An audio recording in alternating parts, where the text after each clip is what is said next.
Hey CW Apes, Mr. Kennedy here, and this is your Chapter 21 lecture on solid and hazardous waste. I don't want to waste any of your time, so I'm going to dive right on into our coverage of solid, toxic, and hazardous waste. There's so much to cover here, I gotta be honest, we're probably going to have to divide this up into at least 2 installments. So let's just get rocking and rolling with where we're going to go as this lecture plays out. We need to talk about where our waste comes from, what are we going to do with it, how do we shrink the waste stream, and even the federal legislation associated with it. So the first thing that I want to share with you are 2 pie graphs that kind of lay out domestic waste, the waste that we end up putting in the trash that goes to the landfill. And as you look at these 2 pie graphs, it's really important to notice kind of the big wedges more than the little ones. On the top pie graph, you can see that the predominant wedge is paper and paperboard products, followed closely by yard trimmings and food. Now, that means the majority of what we put in our trash, A, is stuff that, fits those wedges, paper, paperboard, yard trimmings, and food, and B, is stuff that could actually be recycled or composted and doesn't have to go in our trash to begin with. That's something to think about. At the end of this video, I want you to really just take stock of what you're putting in the trash and how you could reduce the volume of what goes in there. At the bottom pie graph, you can see that of all the things that we end up throwing away, about half of it still ends up in the landfill. And I know we have all those, pretty colored trash cans that are supposed to help us sort our stuff out and all that kind of good stuff like that. But still, 54% of what a household throws away just ends up in the landfill. We're going to take a look next at where all the trash comes from in a community or in the country, a country like the United States, and what that means for us. We'll start like this, looking at solid waste. Solid waste is any unwanted material. It's not liquid or a gas because it's solid. Yeah. The U.S. produces about 11 billion tons of solid waste a year, and that 11 billion tons of solid waste makes up what we call our waste stream. It's like a flowing river of trash that ends up in places like landfills. 11 billion tons per year. That's a lot of trash, okay? So where does it all come from, and what are we going to do about it? We'll start like looking at the sources. The first source, the number one source of waste production in a country like the United States, is actually the mining and oil and gas industry. These industries produce massive amounts of waste from what is called spoil, or basically dirt and rocks that cover the resources that they're trying to extract from the planet. In the case of like coal mining, sometimes it's just easier to scrape off all the surface soil and rock to get to a vein of coal than it is for them to like tunnel underground or something like that. And if it's easier, it costs less money. Believe me, that's the way they're going to go. All that dirt and rock that's moved out of the way at the end of the day is waste that, we have to deal with. In some cases, mining companies will dig a huge hole on one side and move all that dirt to a canyon next door and just fill that in. Another area of waste is ag waste. So here's the interesting thing about ag waste. I mean, technically, this is plant material like corn and rice husks. So you would think, like, what's the big deal? Can't this just be composted?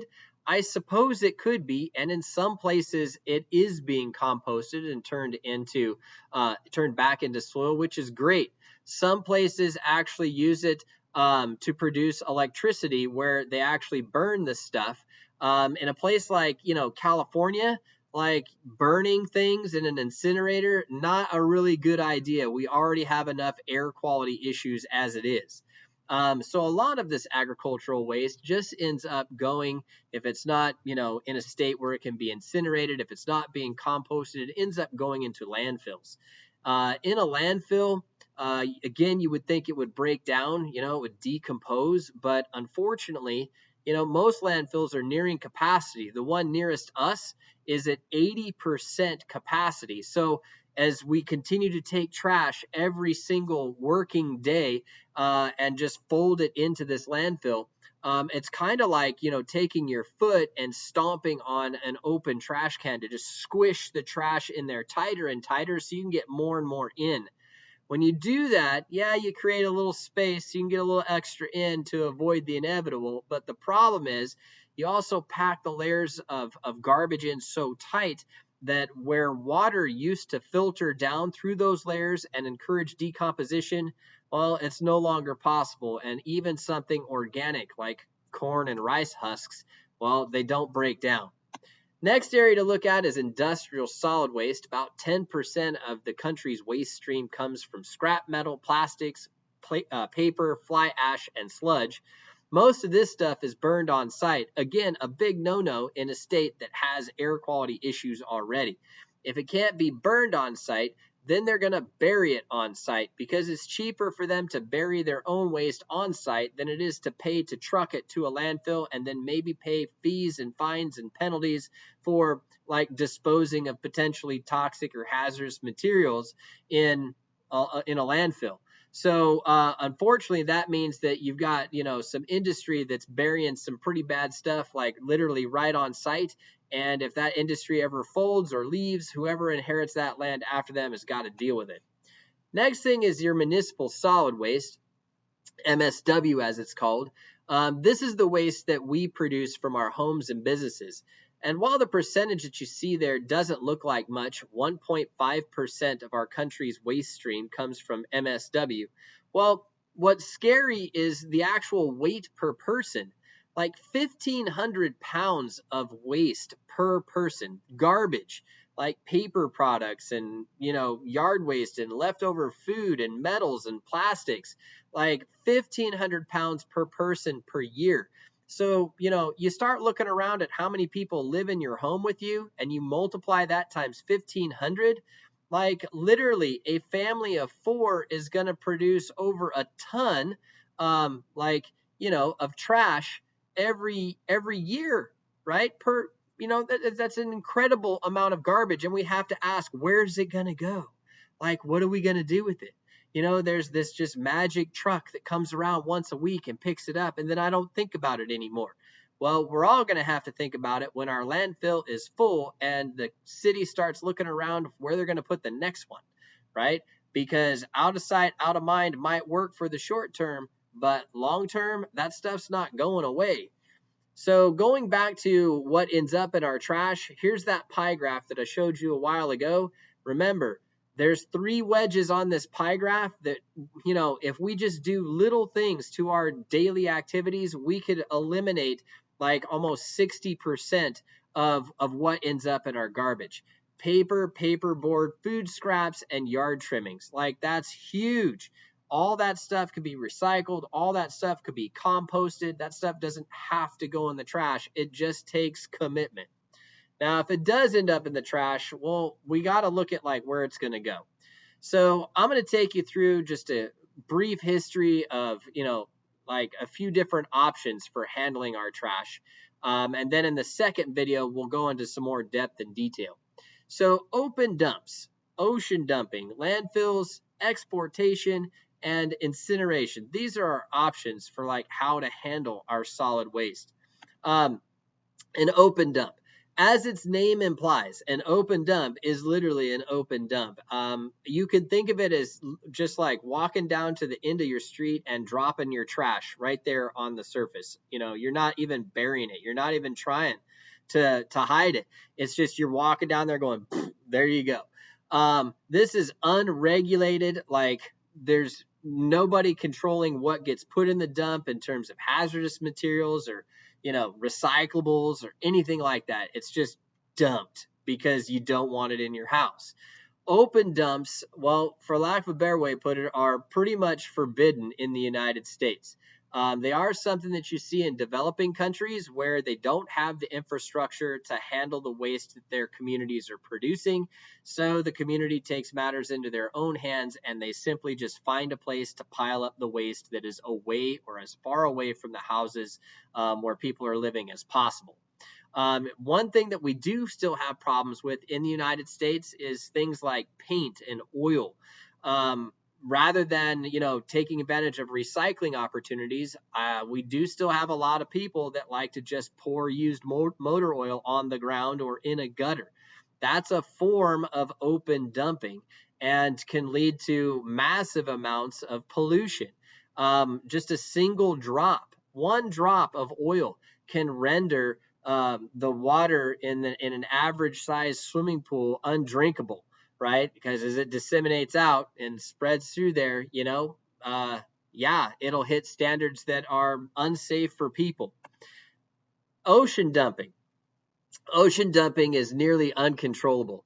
Its name is self-explanatory. So basically, people just take their garbage and they throw it out to sea. Every year, 20 million tons of plastic and other garbage are dumped at sea and then eaten by wildlife or wash up on beaches in remote regions. A scary statistic that I once heard said that every minute of every day, around the clock, 24/7, 365, a volume of garbage equivalent to a full garbage truck is dumped into an ocean somewhere along our coastlines, somewhere along in the globe. Okay, so somewhere at some time, a garbage truck a minute is unloading its load into the trash, into the ocean. In the North Pacific alone, 50,000 northern fur seals are entangled in refuse, and in the 1,000 kilometers of fishing nets that are lost each year, they drown and they starve to death. It's a tragedy, okay? This gives you an idea of the plastics that are out there. Later, we'll talk about the Great Pacific Garbage Patch. Ocean creatures, they can't tell the difference between a piece of plastic and food. For them, it looks like food, they eat it, right? That's just how it works. So we could also export things. Sometimes we export waste to other countries. Industrialized nations will have agreements with developing nations to ship toxic waste or e-waste to other countries because it's cheaper to ship things out of your country than it is to figure out a way to handle it correctly in your own country. About 80% of electronic or e-waste in the United States is shipped abroad, mostly to Asia and Africa, where it's broken apart to salvage the precious metals that are inside. The remaining material is thrown into open dumps, which causes all kinds of soil and water contamination. Much of the e-waste is outdated televisions, computers, game consoles, and cell phones. Right? This gives you an idea of how that stuff is processed. So people basically spend 12-hour days breaking these things apart for literally just scraps of metal that might be embedded within them. Then there's sanitary landfills. This is the whole idea of actually burying stuff in the ground, but doing it in a way that is maybe considered healthy or safe. A sanitary landfill takes refuse and compacts and covers it layer by layer in a big hole in the ground. Okay, so basically you come in, you dig a hole, you line it with some sort of protective rubber liner, and then you can start folding trash in. You put a layer of trash in, squish it all down nice and tight, then you put dirt on top to kind of seal things in. The problem with the sanitary landfill, well, nobody wants one in their backyard, and the dirt takes up as much as 20% of the landfill space that could maybe be there for trash. The one nice thing is at least the dirt helps promote decomposition. This is what a sanitary landfill looks like. So you can see you've dug a big hole, moved the dirt off to one side. You've got this rubber liner to help protect the water table and the soil underneath from what's called leachate, which is just like the chemicals and liquids that might slowly leak through the garbage into the deeper layers and of soil and into the water table. And in some sanitary landfills, that leachate is collected and treated, And some sanitary landfills even have gas recovery systems so that the decomposition produces any kind of like methane gas, like they can recover that and use that to make power. So there are some positives to sanitary landfills, as much as, you know, some people look at them as just being an eyesore, a big hole in the ground with garbage in it. There are some good things that could come out of it. So if we just kind of like sum up the sanitary landfill, again, you've got thin layers of waste. It's going to be compacted and covered with clay, dirt, and or sometimes foam, and then they're surrounded by a thick impermeable liner. They can have, as I said, a methane gas recovery system, a leachate collection and treatment system, and even monitoring wells to make sure that the leachate doesn't like escape from the dump itself. Okay, that's a sanitary landfill. Historically, landfills have been the number one option for, like, you know, getting rid of trash in all countries. They're convenient, they're inexpensive, but nowadays, like, we've got to find some alternatives. The rising land prices and shipping fees, demanding construction and maintenance requirements are increasing the cost of even this type of waste disposal. Suitable landfill sites are becoming scarce. 12 to 1,500 landfills in our country alone have closed, and communities are now rejecting new landfills. So the question is, like, where are we going to put the next one? Just for the sake of showing you a picture of one, I wanted you to see an open dump compared to the sanitary landfill. It is, again, just like a pile of garbage where people just throw things out to get it out of their house. No one's covering it with soil. No one is regulating what goes into it. And at the end of the day, they can become, well, breeding grounds for disease, right? So it's a serious, serious problem. All right, 50% of all cities with regard to landfills have actually used up their landfill space.